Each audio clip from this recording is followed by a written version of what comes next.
Hello. जय भारत विजय भारत बच्चों। और आप लोग कैसे हैं?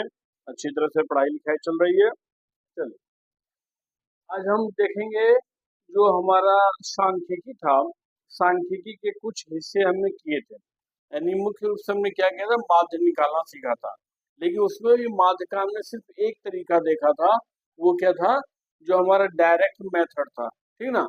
इसके अलावा भी मैंने पिछले वीडियो में बताया था कि दो विधि और है। एक क्या है? कल्पित माध्य विधि, यानी जिसको कि हम लघु विधि कहते हैं। और दूसरा विधि हमारा क्या है? उसी में हमारा था पग विचलन विधि, ठीक है, यानी कि स्टेप डेविएशन मेथड। तब इन दोनों मेथड का यूज हम कब करते हैं? यदि क्वेश्चन में लिखा हो तब हमें उसी मेथड से बनाना पड़ेगा, और नहीं भी लिखा हो तब भी हम कब उस मेथड का यूज करेंगे, वो इम्पोर्टेंट है हमारे लिए, ठीक है ना। तो हम देखते हैं, आज क्वेश्चन से क्लियर करते हैं कि हम आखिर इन दोनों मेथड का यूज कब करेंगे, ठीक है। और आगे बढ़ने से पहले तो केमिस्ट्री का जो हमारा ये टॉपिक है, इलेक्ट्रॉनिक विन्यास वाला टॉपिक है, जिसमें कि हम अलग अलग जो हमारे पास पदार्थ हैं उनका इलेक्ट्रॉनिक विन्यास हम लिखते हैं, इलेक्ट्रॉनिक कॉन्फ़िगरेशन लिखते हैं। आप लोगों ने पढ़ा होगा, जिसमें सेल और सबसेल होता है, KLMN, ये हमारा कक्षाएं होती हैं। और उस कक्षा में वो कक्षा होता है SPDF, जिसको ऑफ प्रिंसिपल भी कहा जाता है। उस मेथड से भी हम लोग फाइंड करते हैं, उसका इलेक्ट्रॉनिक विन्यास लिखते हैं। और वो काफ़ी इम्पोर्टेंट होता है। इलेक्ट्रॉनिक विन्यास के आधार पर हम किसी का बाहरी कक्षा में कितने इलेक्ट्रॉन्स हैं तो वो हम बता सकते हैं, या उसका इलेक्ट्रॉनिक कॉन्फ़िगरेशन के हेल्प से हम बता सकते हैं कि संयोजकता कितनी है। या फिर जो पीरियोडिक टेबल हमारा है, यानी कि जो आवर्त सारणी है, उस आवर्त सारणी में कौन सा एलिमेंट किस पोजीशन पे रखा हुआ है, किस पोजीशन पे होगा, किस कॉलम में, किस रो में वो होगा, वो भी हम सिर्फ इलेक्ट्रॉनिक विन्यास देख के बता सकते हैं आसानी से, ठीक ना। तो इन सब चीज़ों का इंफॉर्मेशन बहुत आसानी से हम ज्ञात कर सकते हैं। तो मैं एक वीडियो उसके से रिलेटेड भी बनाने जा रहा हूँ। नेक्स्ट वीडियो जो हमारा आएगा वो केमिस्ट्री से रिलेटेड ही होगा, यानी वो इलेक्ट्रॉनिक विन्यास से रिलेटेड। आप अच्छी तरह से देखिएगा, बिल्कुल समझ में आएगा बहुत बढ़िया से। आप इलेक्ट्रॉनिक विन्यास की मदद से बता सकते हैं कि कोई भी पर्टिकुलर पदार्थ आवर्त सारणी में किस पोजीशन पर रखा हुआ है। जैसे कि अगर हम फास्फोरस का लिखेंगे इलेक्ट्रॉनिक विन्यास, तो इलेक्ट्रॉनिक विन्यास देख के हम बता सकते हैं कि फास्फोरस का पोजीशन हमारा जो पीरियोडिक टेबल में कहाँ पे है, वो आसानी से हम बता सकते हैं इलेक्ट्रॉनिक विन्यास देख के, ठीक है। ये सब चीजें मैं क्लियर करूंगा, क्योंकि कुछ बच्चों का डिमांड था कि आखिर हम इलेक्ट्रॉनिक विन्यास कैसे लिखेंगे। कुछ हद तक तो हम रट लेते हैं, 15-20 एलिमेंट तक का रट लेते हैं। लेकिन अगर हमें बड़े परमाणु संख्या वाले पदार्थ का इलेक्ट्रॉनिक विन्यास लिखना हो तो उसमें गलतियां हो जाती हैं कि उसको कैसे हम सही लिखेंगे। तो बहुत आसान तरीका है, मैं बताऊंगा नेक्स्ट वीडियो में। फिलहाल तो अभी तो मैं मैथ्स का टॉपिक ले रहा हूँ, लेकिन जो हमारा नेक्स्ट वीडियो आएगा वो इलेक्ट्रॉनिक विन्यास से संबंधित होगा। तो आप लोग जरूर देखिएगा, नेक्स्ट वीडियो जरूर इंतजार कीजिए। और उसमें आपको बहुत अच्छी तरह से समझ में आएगा, मैं जितना हो सकता हूँ मैं बढ़िया से। हाँ, तो बच्चों देखिए, ये क्वेश्चन है हमारे पास ऐसा। ये वर्ग अंतराल दिया हुआ है 15 से 25, 25 से 35, और ये उसका दिया हुआ है बारंबारता का मान, यानी एफ का मान दिया हुआ है। ये हमारे पास क्वेश्चन है, ठीक है ना। तो हमने इस टाइप का क्वेश्चन किया था लास्ट वीडियो में। हमने उसे क्या किया था, डायरेक्ट मेथड से हमने फाइंड किया था। लेकिन अब हमें क्या करना है, दो अलग अलग विधि। एक क्या बताया था, लघु विधि यानी शॉर्टकट मेथड, और दूसरा क्या हमारे पास है, स्टेप डेविएशन मेथड, यानी कि पग विचलन विधि। उन दोनों विधि से हम कैसे फाइंड करेंगे और वो विधि हम कब यूज करते हैं वो भी मैं बताऊंगा, ठीक है। तो सबसे पहले तो हम क्या करेंगे, एफ हमारे पास पता है लेकिन एक्स तो पता नहीं है। तो हमें क्या करना पड़ेगा, पहले एक्स निकालना पड़ेगा। तो और एक्स क्या होता है वो हमने लास्ट वीडियो में देखा था कैसे निकाला था। जो हमारा वर्ग अंतराल होता है, इसके निम्न मान और उच्च मान को जोड़ के 2 से भाग देते हैं, वही हमारा क्या होता है, एक्स होता है। तो सबसे पहले तो हम एक्स वाला कॉलम निकाल लेंगे। तो एक्स हमारा पास क्या क्या हो जाएगा, पहले वाले का एक्स हो जाएगा कितना, 20, क्योंकि 15 + 25 कितने हुए, 40/2, 20 हो जाएंगे। 35 + 25 ये कितना हो गया, 35 और 25 मिलकर कितना, 60 हो जाएगा। 60 को 2 से भाग करेंगे तो हमारे पास कितना आएगा, 30।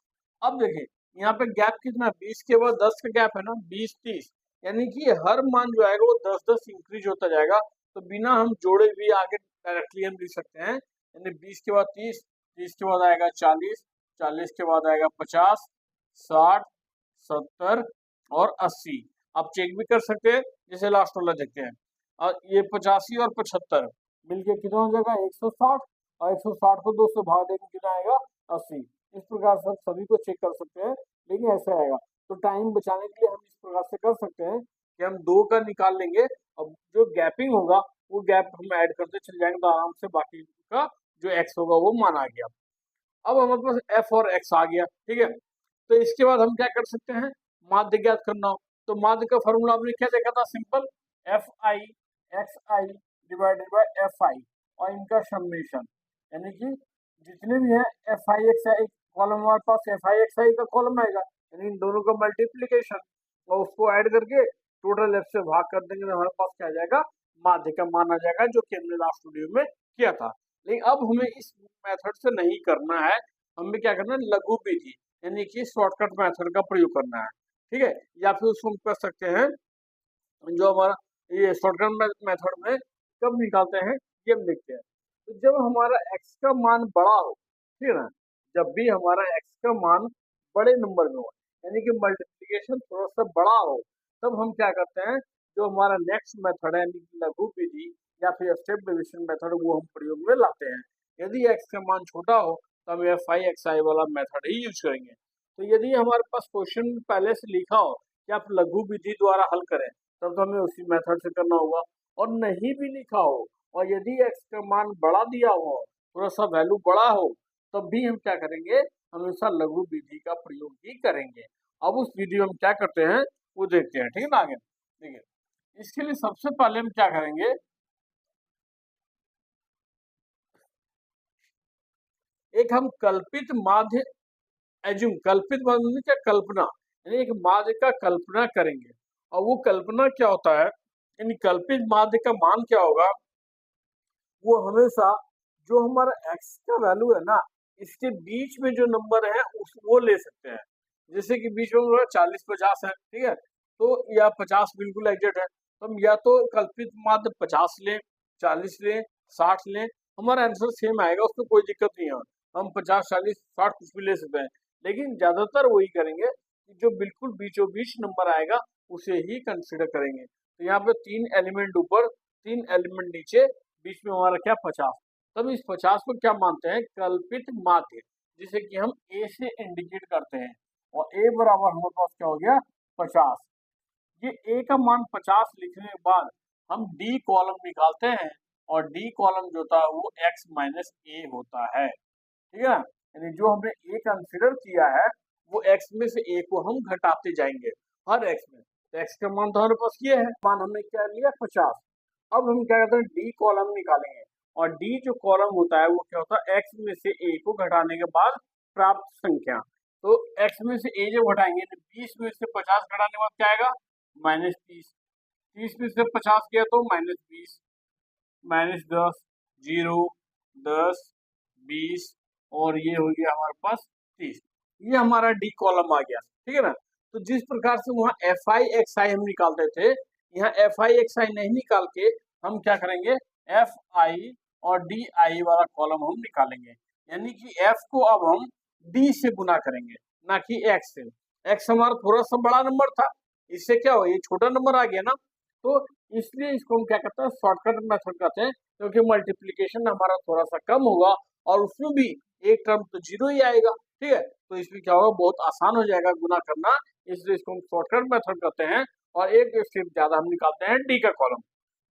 तो एफ आई डी आई, यानी एफ आई को डी आई से गुना करेंगे तो -180, फिर 11 को 20 से करेंगे तो 220, माइनस में फिर 7 को 10 से -70, 4 को 0 से 0, 4 को 10 से 40, 2 को 20 से 40, 1 को 30 से 30।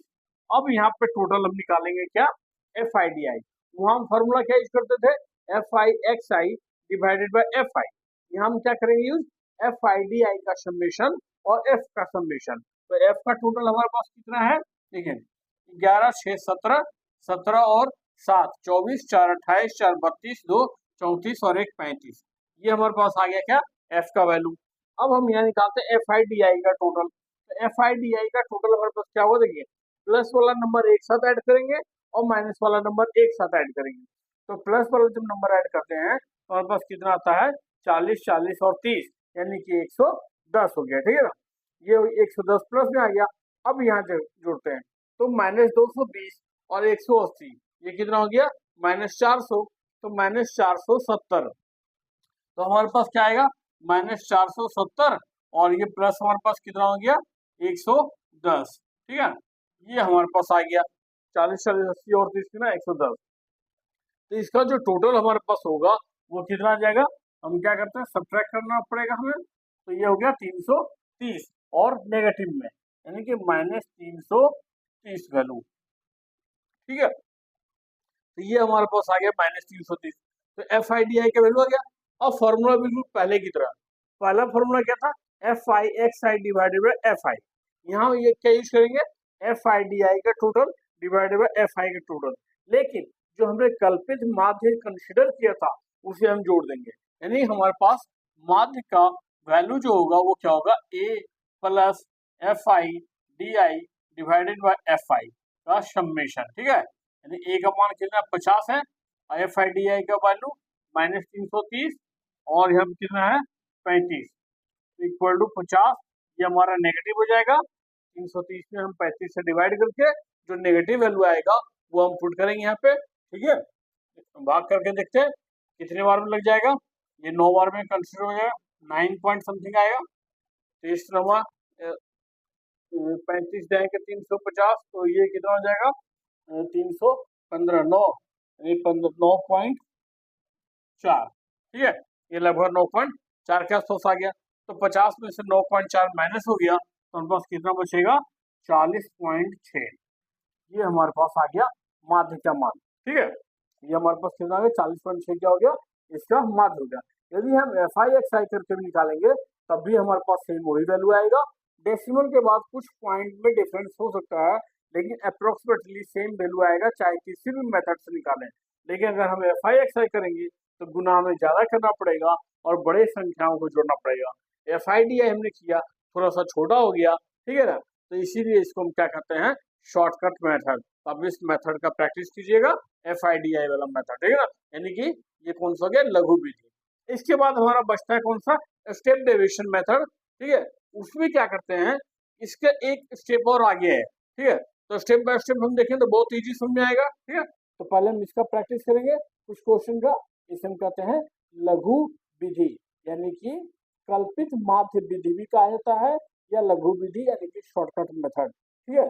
जिसमें एक बार फिर से स्टार्टिंग हम कर देते हैं पूरा।